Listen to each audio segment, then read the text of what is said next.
where my family is originally from in Nigeria, the naira used to be 1-to-1 with the pound. And now, gosh, I don't know what the current exchange rate is, but it's over 2,000 naira to 1 pound. Wow. Now. So you've gone from 1-to-1 to more than 2,000 to 1. And of course, the pound itself has also lost a huge amount of value over the decades. And it's one of the major reasons. People love to come up with all sorts of reasons and explanations for the whole sort of, rich get richer, poor get poorer kind of things. The reason why certain countries are wealthy, certain ones are poor. But for whatever reason, they never touch on this aspect of it. Yeah, there are other factors involved, but I don't know if it's that same ignorance we were originally talking about, or if it's something perhaps more sinister, that the conversation is never looking at the actual money system and going, hey, wait, this thing has been devalued by 99%. People need to understand, if you have a 50% inflation rate, then you essentially can't save money. No. You can't save. If you imagine you go to work, you earn your salary, and the following year it's been, the purchasing power of that has been cut in half. Of course people are going to have that high time preference. Of course there's going to be more criminality because people are out to make a fast buck. Of course there's going to be less investment because the money's, it's just, it's losing value so quickly. At least in more developed economies, the bleed is slow enough that at least on like a few years time horizon, you can deal with it and you can plan. But if it's just like 50%, 70%, I remember when I was in school, one of my good friends was from Zimbabwe when they were going through their hyperinflation. And I can't remember the number, but at the peak, I mean, their inflation rate, I believe, was in the quadrillions. As in every 30 seconds, prices were doubling or something like that. And he'd come into school and he had, $100 trillion notes and $500 trillion notes. And that was after the revaluation. So that was after they'd already taken off 10 zeros. That's right. And it's still 500 trillion and it's worth nothing. When you just see that, it's brutal for people because you cannot you can't get past the first step. No. If the money is just completely broken. And that's why they end up having to use dollars or pounds or the South African rand or some other currency that's at least not as, in being completely printed into oblivion at the same rate. Absolutely. And you can't, you're penalizing prudence. Yes. Like people that are trying to delay gratification and save for the future, you actually can't do that. So what can you do to feed your family, keep a roof over your head? Like you have to do anything else, right? Which tends to be, scamming and, doing non-productive things, basically stealing from other people or trying to make fast cash, selling, whatever the thing may be, right? Typically something not good, but you can't invest and participate in capital appreciation at all, right? That's like when you plant a farm, right? It takes time for the farm to yield crops, right? There has to be a delay. There has to be patience before that thing will generate income for you. People can't even get off the ground. Like it's the most basic necessity beyond just air and water. You need money that works, right? So you can buy food, right? For start, food and shelter and these other like very basic things in Maslow's hierarchy. Money facilitates the acquisition of those things. And so I think it's doubly, my current view on it is that we are hopefully emerging from the economic dark ages. Okay. So there is a pseudoscience called Keynesian economics that has infiltrated the modern academy. And this is basically worldwide. There's a few exceptions, but not many. Studied it in school. As did I. And this is where it's tricky because, Econ 101, they teach you things that are sort of true about economics, right? Like price is the intersection of supply and demand, and it's about individual preference and things like that. But then once you get past Econ 201, they start mathematizing all of these things. And I think a lot of it is it's just bogus. It's utter bullshit. And the problem is that with money printing in particular, the central bank can counterfeit the currency or print money, expand the money supply. They steal purchasing power from savers, right? That stolen purchasing power can then be used to fund the development of Keynesian economics in universities. So you teach young people that the government needs to control the economy by printing money or changing interest rates. And you inculcate this ideology in people that government is God. They put currency into circulation and take currency out of circulation to drive the machine that is the economy favorably into the future. Well, I've got news for you. The economy is not a machine. The economy is a complex adaptive system. It's more like the weather than a machine, right? People don't control it. We participate in it. And so this more ancient school of Austrian economics that really looked at how people make decisions on the margin, right? How do people actually act in the real world? That entire school has been suppressed by this money printing cartel that can then they can use the proceeds stolen through the money printing to fund its own ideological justification in Keynesian economics. So it puts this shell around it. And then people just, over time, we just become conditioned to it. Oh, what's the Fed going to do with interest rates this month? Not even stopping to think that those are price controls. Yeah. Those are price controls.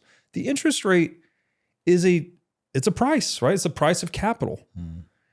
The fact that we have we pride ourselves in the West, at least in the US, as like free market capitalists, and we think free markets are the best way to allocate capital and all these things. Yet currency or money is one half of every transaction, and we have centrally planned Marxist money or currency. That's what we get back to the obvious thing. It's like, how do people not see that? Right? It's not selected. It's not chosen by the market. I guess there's a lot of history and a lot of inertia. The state has always kind of been involved in money. It's always tried to, printing the emperor's faces on the coins or the presidents on the paper. Like there's something about, because money is power, that it's purchasing power specifically, but political power is very attracted to purchasing power. They want to project this veneer of control and authority, and the presidents are on the. And so I think people have just gotten really wrapped around the axle that the state has to control money, and that is the be all end all of it. But anyone that opens a history book and studies the fate of fiat currencies will quickly see they all fail the same way. Yeah, and so I hope, and this is where Bitcoin is stimulating a new conversation about Austrian economics and whatnot. Even the term fiat currency, by the way, when I read that book, The Creature from Jekyll Island, when I was 20, so almost 20 years ago, no one knew the term fiat currency. I'd be like, oh yeah, you got to read this book, fiat currency. Like, what the hell is fiat currency? Today, I think more people know. Yes. I don't want to know. I don't think that it's common knowledge yet, but it's close. Millions of people still think that the dollar is 100% backed by gold. Right.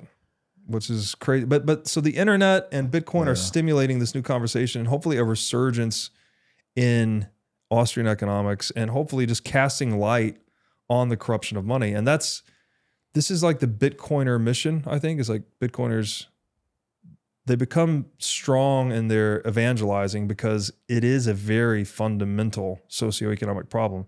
In my opinion, the most fundamental socioeconomic problem. So when I try to consider how do I direct my energies in life towards something that really needs to be solved? Like you were talking earlier about, it's kind of like that ikigai, right? What are your talents? How can you make money? What are you good at? What does the world need? Like that intersection of that Venn diagram is your ikigai. I think that's what Bitcoiners largely are doing, is like they discover this problem, and then they start to channel themselves into solving it, right? Which is educating people about Bitcoin, creating businesses that use Bitcoin or acquire Bitcoin or save Bitcoin. And all of that culminates in the big Bitcoiner mantra, fix the money, fix the world, right? This is a humanitarian movement. This is not a get rich quick scheme. Although some people have gotten rich quick and some people have gotten poor quick, doing all kinds of things. But ultimately it's about cleansing this pathology from the economic blood that is money. Mm.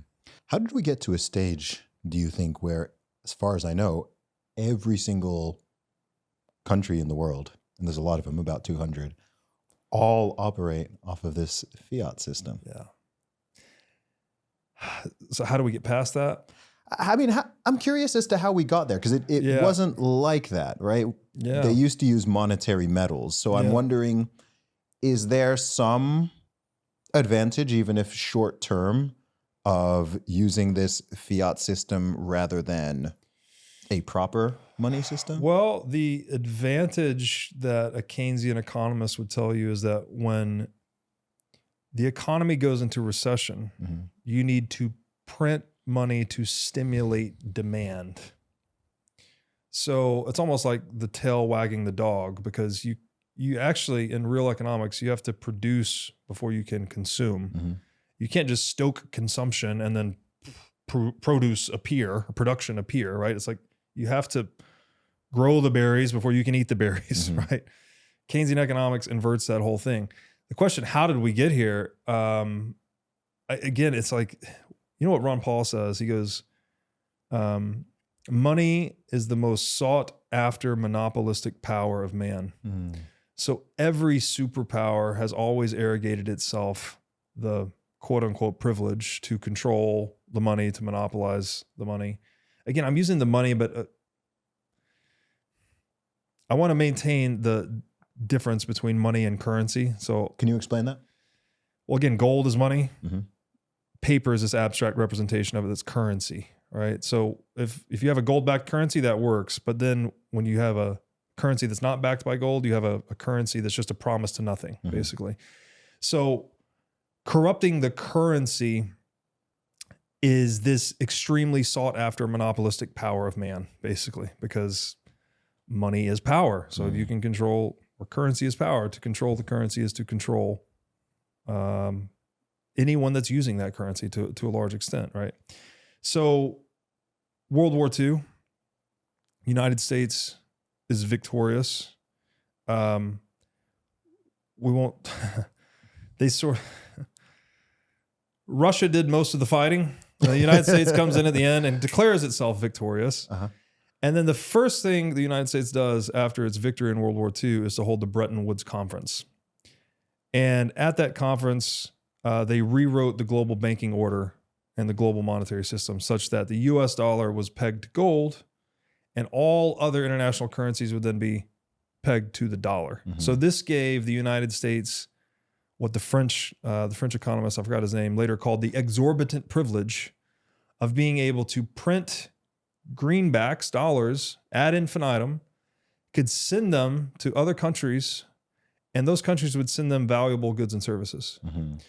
Now, all of the other countries accepted this agreement because, well, the United States is the global superpower at the time. They didn't really have a lot of a choice. And there was the agreement that they could redeem their dollars for gold if the United States started to engage in too much money printing, right? If it started to run a fractional reserve that was too extensive, fractional reserve being what I described earlier, where you have more currency in circulation than you have money to back it up. You have more liabilities than you have assets. So that system's put in place immediately following the Bretton Woods Conference. That system runs until 1971. Countries start to cast that vote of no confidence on the United States. I think Britain repatriated some of their gold. So they sent dollars back. You know, the United States has been sending them dollars for decades. Britain's sending goods and services. So Britain has an accumulation of dollars. Well, eventually they say, hey, we want gold, right? So they send the dollars in, the United States sends them gold. France did it, a few other countries. When Germany tried to do it, that's when we got the Nixon shock. This episode is brought to you by Sambrosa, the best way to get your 8 hours of rest. If, like me, you sometimes struggle with nighttime restlessness and allergies, then Sambrosa Night Syrup could be a game changer for you.